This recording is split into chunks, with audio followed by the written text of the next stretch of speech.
யாழ்ப்பாணம் வடமராட்சி கிழக்கு மருதங்கேணியில் அமைந்துள்ள பாலம் உடைப்பெடுக்கும் அபாய நிலையில் உள்ளது. வடமராட்சி கிழக்கு மருதங்கேணி பாலம் உடைப்பாட்டிலிருந்து மருதங்கேணி வடமராட்சி கிழக்கு நுழைவாயில் பாலம் நீண்ட காலமாக புனரமைக்கப்படாமல் இருக்கிறது. இந்த ரோட்டை மெகா நிறுவனம்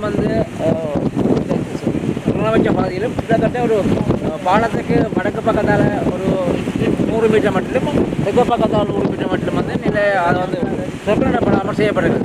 தற்போது பெய்து வரும் கடும் மழை காரணமாக ஏற்பட்ட வெள்ளப்பெருக்கினாலேயே குறித்த பாலம் உடைப்பெடுக்கும் அபாய நிலையில் காணப்படுகின்றது. பல்வேறு பகுதிகளிலிருந்தும் பிரதான பாதையான ஏனையின் வீதிக்கு செல்கின்ற பாதையிலேயே குறித்த பாலம் அமைந்துள்ளது. இதனால் போக்குவரத்து முடங்கும் அபாய நிலை ஏற்பட்டுள்ளது. இப்பாதையூடாக அதிக எடை கொண்ட பொருட்கள் கொண்டு வந்தமையே இப்பாலம் உடையக்கூடிய நிலைக்கு காரணமாக இருக்கலாம் என சந்தேகிக்கப்படுகின்றது.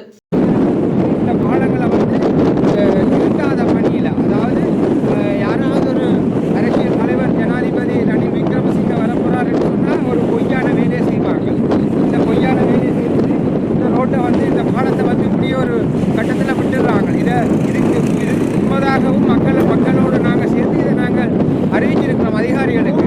இதில் பிரதான ஏஜி ஆஃபீஸில் இருக்கிற எங்களுடைய டிஎஸ் உட்பட மற்ற அரசு அதிகாரிகள், மற்ற போலீஸ் திணைக்களம், இராணுவ அதிகாரிகள் எல்லாம் இந்த பாலத்தினூடாகத்தான் பயணம் செய்திருக்கிறார்கள். இதை கவனக்குறையாக இருந்த காரணங்களால், மேல்மட்டத்தில் உள்ள தவறுகளினால தான் இந்த பாலம் உண்மையிலேயே புனரமைக்காமல் விடப்பட்டிருக்கிறது.